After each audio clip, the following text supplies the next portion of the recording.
Go.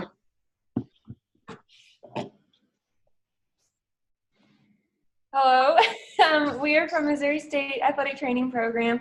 My name is Caitlin Preston. My name's Addie Fonan. My name's Bailey DeLacy.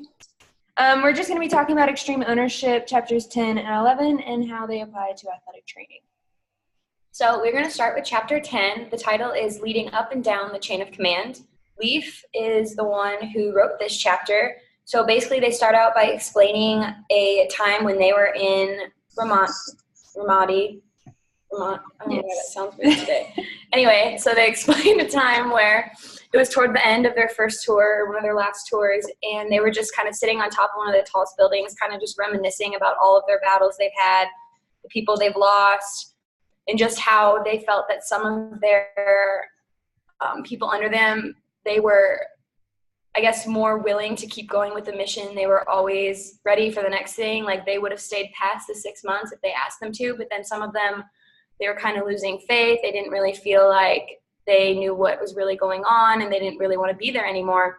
And as they kept reminiscing, they realized that it was probably their fault that they felt that way, and they weren't doing a good enough job explaining the overall mission to the people under them. They felt that if they would have understood the overall, how everything is working together, why each mission was done specifically to add to the overall plan, they felt that they would have been able to kind of just keep going with the mission and would have felt better about staying there for a longer period of time. And they realized that those who didn't feel like they wanted to be there anymore were the ones that they didn't have any ownership. They weren't part of the planning process. And if they were more part of the planning process, they would have realized the overall mission. And they just felt that if they would have done a better job leading down the chain of command, then they would have had a more successful, I guess, kind of outcome for that issue. So that was the first part, and then they go on to talk about the principle, which is leading down the chain of command. And all they basically said about that was that if your team isn't doing what they needed to do, you have to look at yourself rather than blame them. And once they kind of reflected back on themselves and realized it was their fault, they knew that they would have to do better in the future.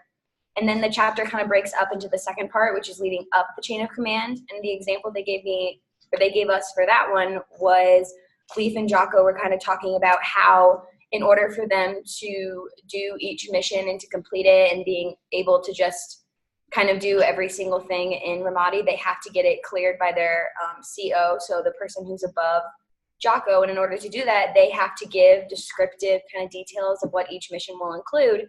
And Leaf was explaining how he was very frustrated because he felt that the CEO was asking dumb questions. He was kind of holding them back. He didn't trust them. He wanted to know every single part of the mission.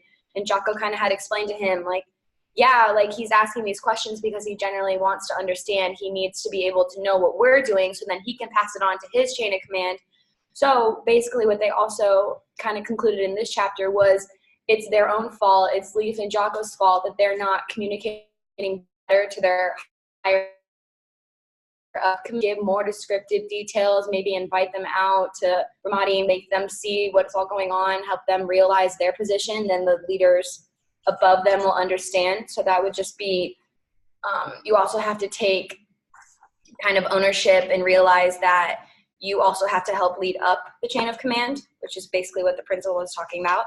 And then they go on to the application of business, and they just give an example where someone on the ground level felt that their higher up wasn't listening to them. They weren't taking their considerations in. They just were ruling and they weren't really paying attention. So Jocko and Leaf had to explain to him that if you don't take ownership, if you don't do better at your job, if helping them understand what you need, then nothing will ever get better. So the guy ended up inviting his higher ups down to his level, down to the groundwork. He kind of was able to understand what everything was going on then, and they just had a smoother communication process. So when this applies to athletic training, I think it's really important. First of all, it's important to lead up and down the chain, like it says. Down the chain for us currently would be to the lower classes of students in the athletic training program. And I think it's important to lead them and make sure that they understand why we're telling them certain things they need to go do, whether it be field setup or just go fill waters or whatever. It's still part of the planning process and things that need to be completed. It may not seem like a very significant job, but it's part of the plan. It's part of the operation that needs to be completed. And then going up the chain, I think it's important to also lead in the sense of to our preceptors and show them and tell them exactly what we want to do and what needs to be done and why we're doing it this way, and make sure that they don't have any questions or aren't questioning our reasoning for what we're doing. I feel like it's also really applicable leading up the chain of command. I feel like so many of us can just sit there and complain about our preceptors. We're not happy with their communication tactics, or we feel that they're not kind of living up to what we want them to do. But you also have to reflect back on yourself and realize, okay, it's my fault. I've never kind of stood up for myself. I've never met with them and explained that I'm not happy with my situation right now. And I don't know, I just feel like that's pretty applicable to a lot of us right now. That's a good point about that. Maybe it's because we're not asking them the right questions. Mm-hmm. And we're blaming them for not explaining stuff to us, but we're not asking for it. So it's easier to blame than to, just ask, honestly. Definitely like the idea of extreme ownership. Yep. All right, so chapter 11. It seems kind of similar to a different chapter for me. It's about basically Chris Kyle, the big story from American Sniper, the best sniper in the world, was sitting on a building and he saw a guy in a window keep coming back and forth through the window. And so he talked to Leaf and he said, looks like one of the bad guys. He's like, can I take the shot? And he said that was weird that Chris Kyle asked for permission, because usually he would just do it because he's so good. So they kept saying, can you identify him that he is for sure a bad guy? And he's like, no, I can't, but I'm pretty sure. And so they had a bunch of other people around the area, like the army and just different soldiers all over that weren't in their group. So they communicated like they usually do. They say, do you have anyone in this building? And what building did they say it was? 127. 127. And the guy's like, no, we don't have anyone there. So it must be a bad guy. None of our guys are there. And so the army guy was like, take the shot, do it. And Leaf was like, no, I just don't feel positive. I don't want to do it. And so he told Chris not to. And the guy's in his ear, getting upset. He's like, just take the shot. And so it turned out they had the map wrong. And they weren't looking at building 127. They were actually looking at the building that the army was in. So it was an army guy. They found that out because a bunch of army guys walked out of the building and they were like, oh, those aren't bad guys. So it was a good thing they didn't take the shot. So the whole chapter is about being decisive, and that's hard when you're not certain about something. It's hard to pull the trigger, literally and figuratively, on something that you don't know for sure, but sometimes you have to. So he goes on and talks about the application to business was kind of the cool part of this chapter, I think. This lady is running this company and it's super successful, and she has a few guys that are kind of on the top that are really, really good. And she doesn't want them to get picked up by different companies, so she wants to keep them both there, but they are having issues with each other. I think Nigel and Eduardo. So they're having issues with each other, and they both come to her and they say, I'm going to leave unless you fire Eduardo. And I've heard that Eduardo's been talking to other companies, he's going to leave anyway. And so Nigel comes to her and says, I'm going to leave unless you fire Eduardo. He's been talking to companies. So they're both saying the same thing about each other. They both want each other gone. And so she consults Jocko, and she's like, I don't know what to do, because I need them both. They're both really good. If they leave, all the people under them are going to leave, and I'm going to be screwed. So I think I'm just not going to do anything and hope that it just sorts itself out. And Jocko basically says, that's an awful idea. Don't do that. He's like, you need to make a decision and stand by it. And she's like, but I don't know which one to believe. Who do I fire? And he said, well, why don't you just fire them both? Because they're obviously both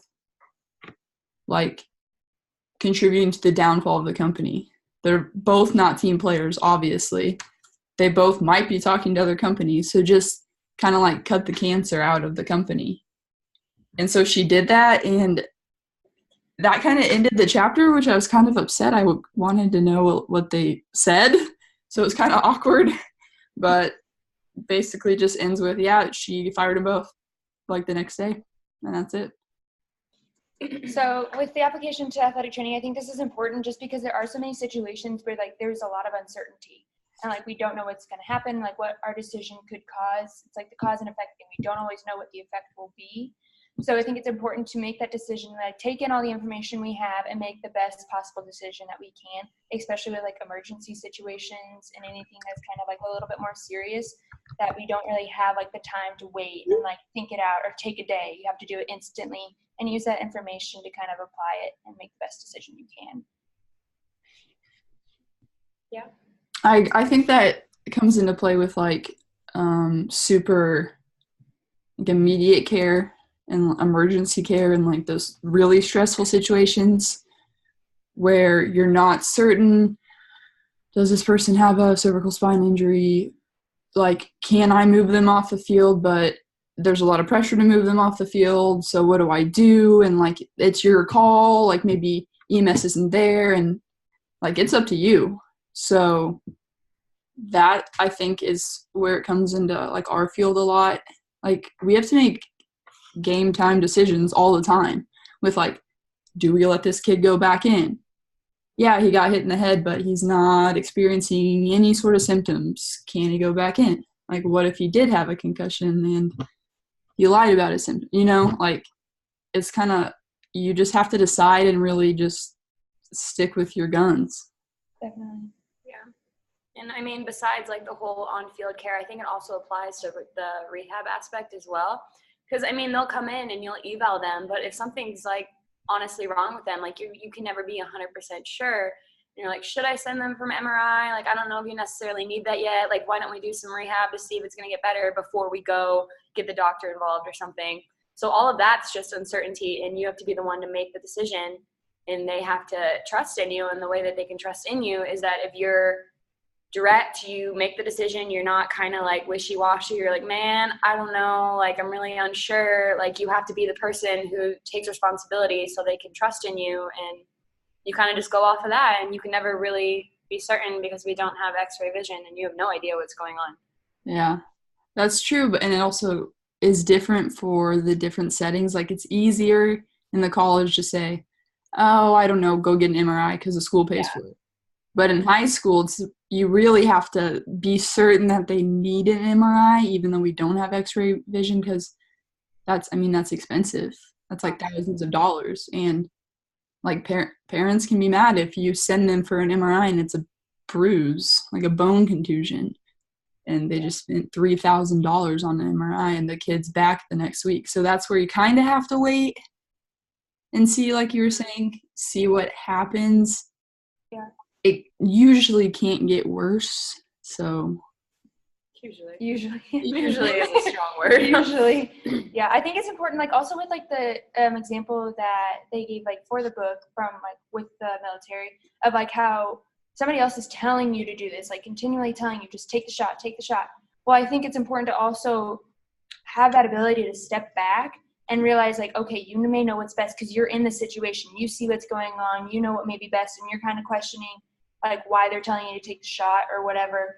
And you're like, well, this person is telling me and I trust this person, what they're saying about they're not comfortable doing that. So like I think it's important to also stick with your guns in that sense and like stay with what you're comfortable with. Don't step out of it unless it's like absolutely necessary. So it's important to like make that decision and even take in everybody's like their opinions, take them into account, and then make the decision, and don't just go off of like, oh, my upper told me or whoever else told me to do this and they're kind of getting frustrated with me. I think it's important to stay where you are comfortable and make the decision based on that. Yeah. I think that pressure that you were talking about comes from like the coaches too. Like they'll like put him back in, like he's fine. He says he's fine. He says he's okay. He says he can go, and you're still like, no, like he can't. I don't care what if he says he's fine. Like you have to really decide there. Yeah. So decisiveness is definitely important in athletic training, as well as, Army stuff. Yeah. All right. All right. I think that's all we have this week. Yep. All right. Bye. See you later.